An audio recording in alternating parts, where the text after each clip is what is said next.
बांग्लादेश में जमात बनाम इस्कॉन की जंग छिड़ चुकी है और मजे की बात यह है कि ढाका में मौजूद पाकिस्तानी आतंकी इस्कॉन को आतंकी संगठन बता रहे हैं, बैन करने की मांग कर रहे हैं। इस्कॉन के बहाने हिंदुओं को नरसंहार की धमकी दी जा रही है। 1971 का नरसंहार याद दिलाकर डराया जा रहा है।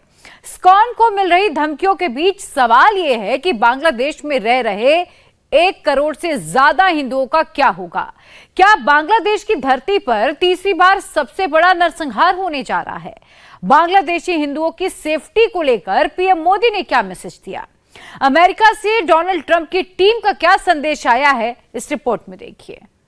ইসকনকে নিষিদ্ধ করা হয়, এদেশের ঘাটে বন্দরে রাস্তাঘাটে এক মারামারি আর হত্যা যজ্ঞ পরিচালিত হবে।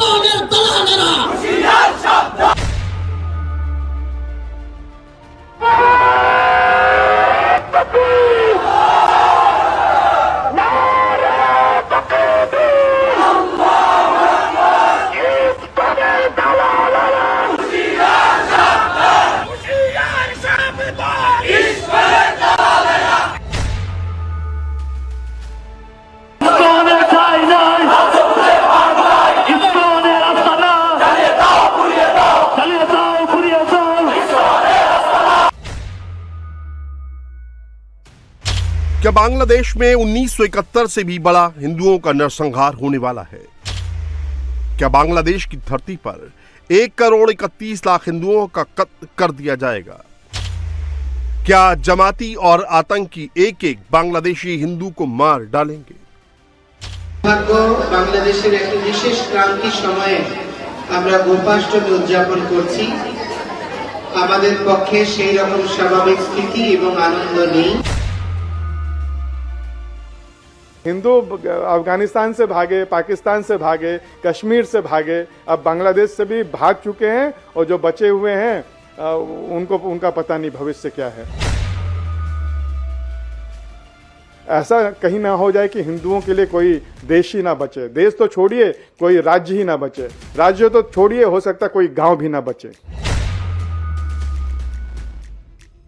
बांग्लादेश का यही सच है। वहां मौजूद हर हिंदू की जान खतरे में है।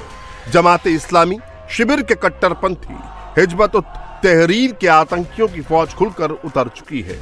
सबसे ज्यादा निशाने पर इस्कॉन के भक्त और मंदिर हैं। बांग्लादेश की सड़कों पर हर दिन जमाते इस्लामी के कट्टरपंथी आतंकी उतर रहे हैं, खुलेआम हिंदुओं को धमका रहे हैं। इस्कॉन बैन ना करने पर नरसंहार की धमकियां दी जा रही हैं। प्यारे हाजिरीन, যদি এই সন্ত্রাসী সংগঠন ইসকনকে নিষিদ্ধ করা না হয় তাহলে সেই দিন বেশি দূরে নয়।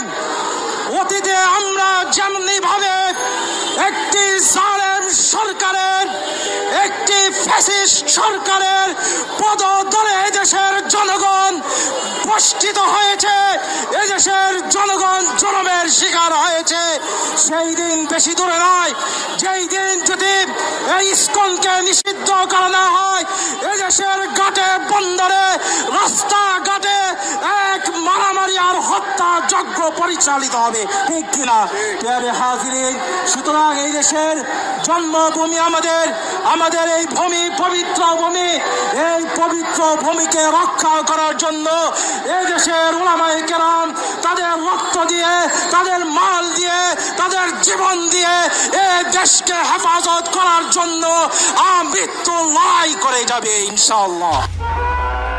हिंदू और इस्कॉन के खिलाफ नफरत का ये एक सैंपल भर है। बांग्लादेश के किसी भी शहर में चले जाइए, हिंदुओं के खिलाफ नफरत का यही शोर सुनाई देगा। मौलाना लाउड स्पीकर पर चीख कर हिंदुओं के कत्ल की धमकी दे रहे हैं। इस्कॉन को जलाने का ऐलान किया जा रहा है।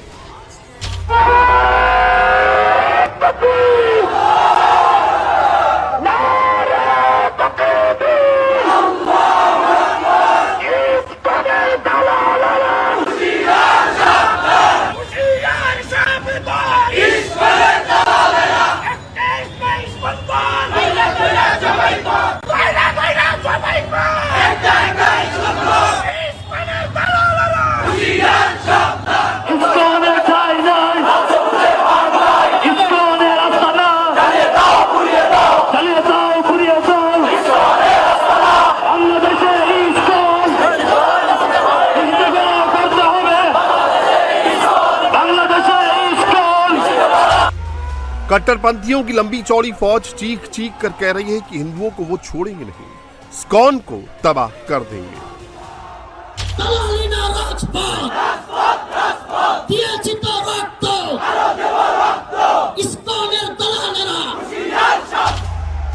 धमकी देने वालों में कट्टरपंथी मौलाना और आतंकी ही शामिल नहीं है।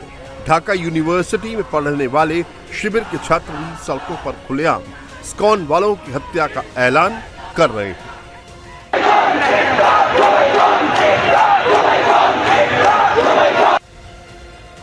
मौलानाओं के इन प्रदर्शनों में खुलेआम आतंकी झंडे लहराए जा रहे हैं। खुलकर बताया जा रहा है कि मौलानाओं के नकाब के पीछे छिपा हुआ चेहरा कौन कौन है। हिंदुओं और इस्कॉन को धमकी देने वालों में कट्टरपंथी संगठन जमाते इस्लामी, बीएनपी की स्टूडेंट विंग शिविर, आतंकी संगठन हिज्ब उत तहरीर, हिफाजते इस्लाम शामिल है। ये लोग इस्कॉन को आतंकी संगठन कह रहे हैं। बांग्लादेश में इसे बैन करने की मांग की जा रही है। 8 नवंबर को भी ऐसी रैली निकाली गई थी। इसमें इस्कॉन का नाम लेने भर पर ही हिंदुओं को चमड़ी उधेड़ देने तक की धमकी दी गई।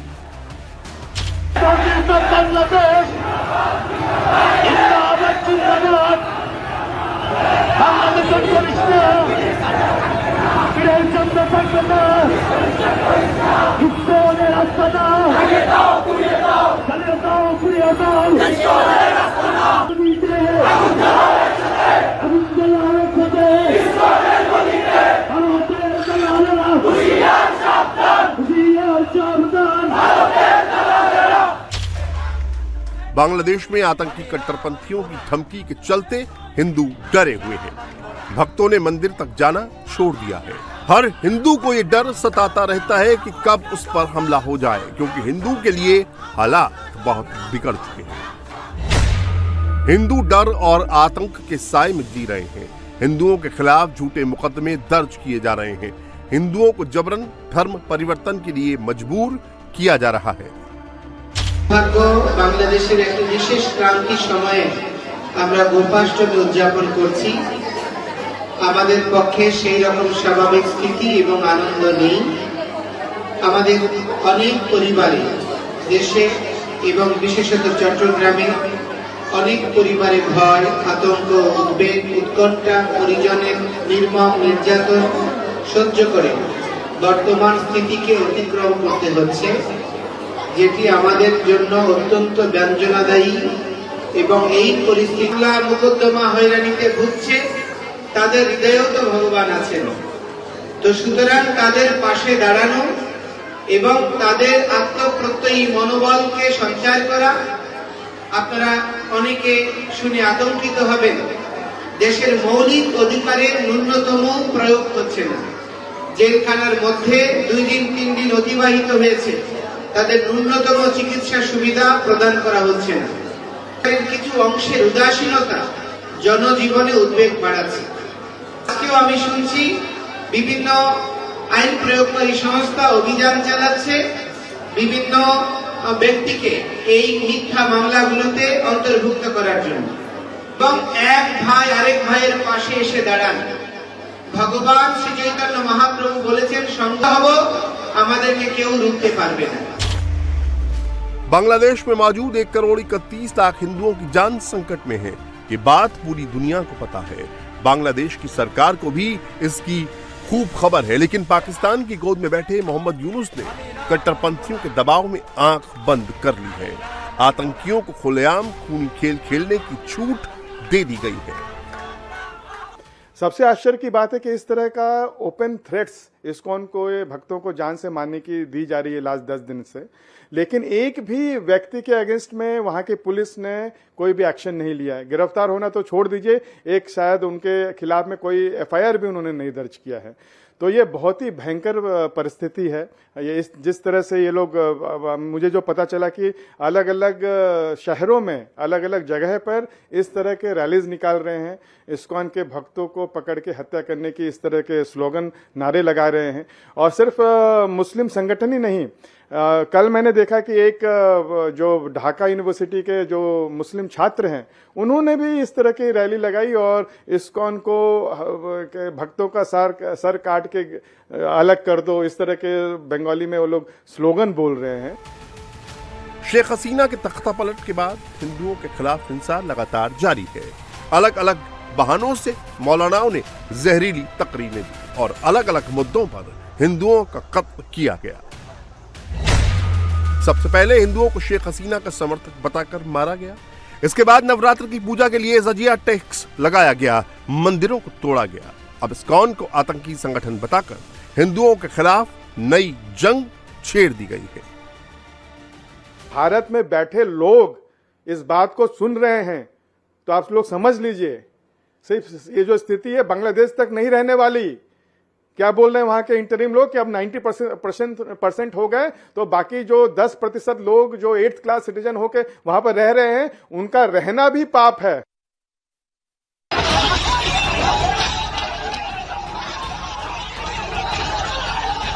बांग्लादेश में हिंदुओं के खिलाफ हिंसा के बहाने कैसे ढूंढे जाते हैं?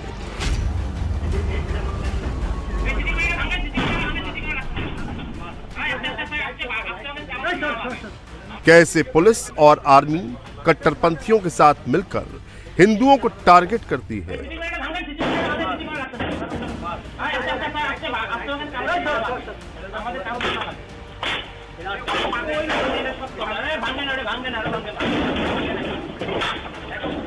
कैसे इस्कॉन को बैन करने की मांग का ग्राउंड तैयार किया गया, ये समझ लीजिए।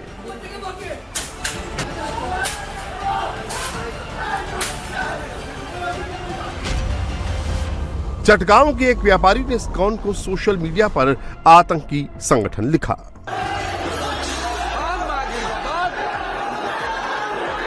इस्कॉन को आतंकी संगठन कहने से गुस्साए हिंदू 5 नवंबर को व्यापारी के घर पर शांतिपूर्ण प्रदर्शन के लिए पहुंचे थे, लेकिन तभी कट्टरपंथियों की भीड़ ने उन पर हमला बोल दिया।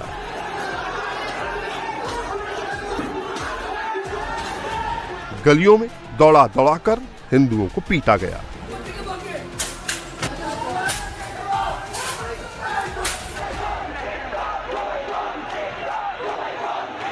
हिंदुओं ने इसके बाद जहां भी प्रदर्शन किया, पुलिस ने उन्हें दौड़ा दौड़ा कर पीटा और मौलानाओं ने इस्कॉन को आतंकी संगठन कहना शुरू कर दिया।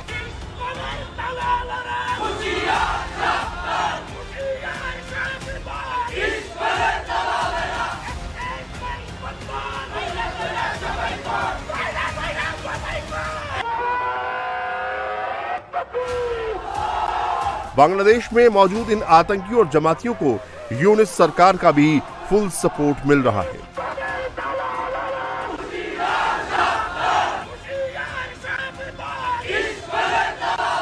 कट्टरपंथियों के दबाव में बांग्लादेश को इस्लामिक मुल्क बनाने पर काम जोर शोर से चल रहा है। कट्टरपंथियों को खून खराबे का लाइसेंस दे दिया गया है। बांग्लादेश के अटॉर्नी जनरल मोहम्मद असदुज्जमा ने संविधान से सेक्युलर शब्द हटाने की मांग की है। उन्होंने इसके पीछे बांग्लादेश की 90% आबादी मुस्लिम होने का लॉजिक दिया है।